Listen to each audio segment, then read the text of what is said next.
Hi team, today I'll show you how to create a Windows 2019 server in Azure Virtual Machine easily. I'll create a basic one. I won't go through all the detailed security steps. I'll just create a simple one. I'm doing it as a part of my practice actually. So it is not specially for tutorial purpose, but as I want to remember what I'm doing. I'm just creating it and I'm sharing it with you. As I'm creating for only testing purpose, I mean as a playground for me. So I'm not going into the details.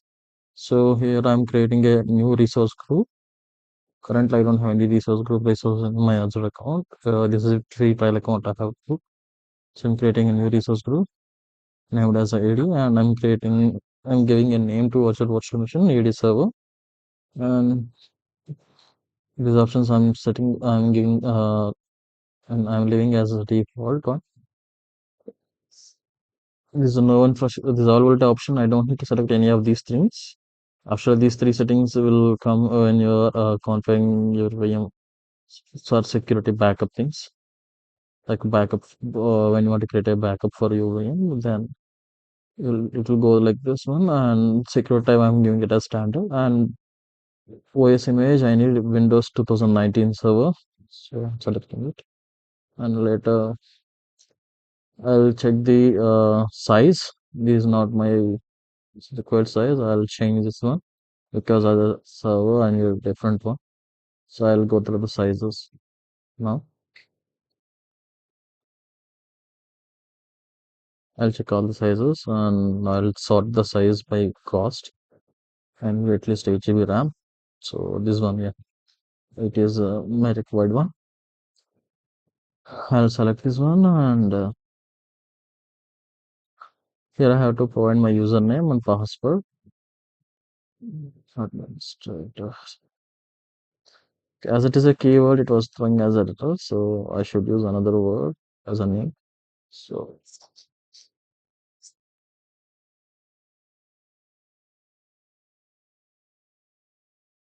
I'm entering my password now.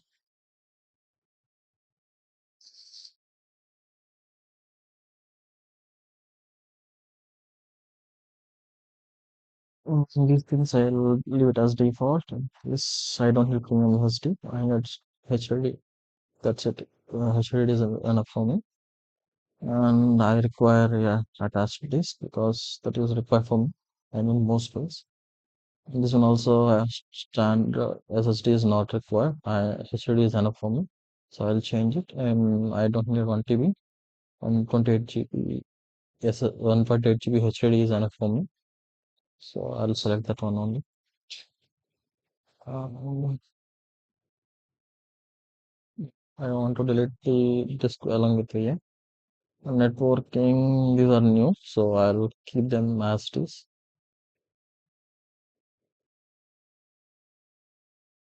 Next, I don't want to change any other settings.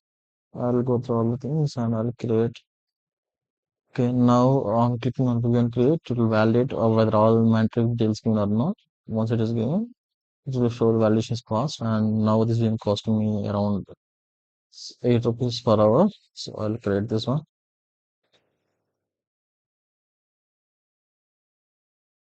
It will take time for creation and it will show you the progress, how the items are created, all the default items. Once it is complete, it will show go to resource option. Sorry if my voice is not clear. Actually, I got throat infection, so that's why it is not clear right now. Please don't mind it. Thank you. So after deployment, the page looks like this. This is the deployment. These are components that are created as a part of this VM creation. You will get a link. You can click on to that, and you can click onto that, and it will redirect you to this one. And for connecting, you have multiple options. Most used one is native RDP. This is IP address which is used for this virtual machine. Public IP address created for it, and you will see a private IP address also. And this is the RDP connection option. So you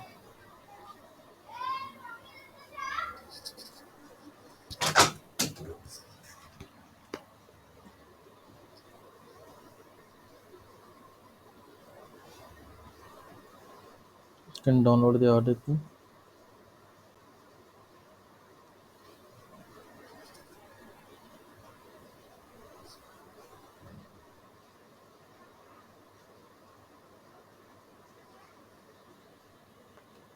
Enter the account details.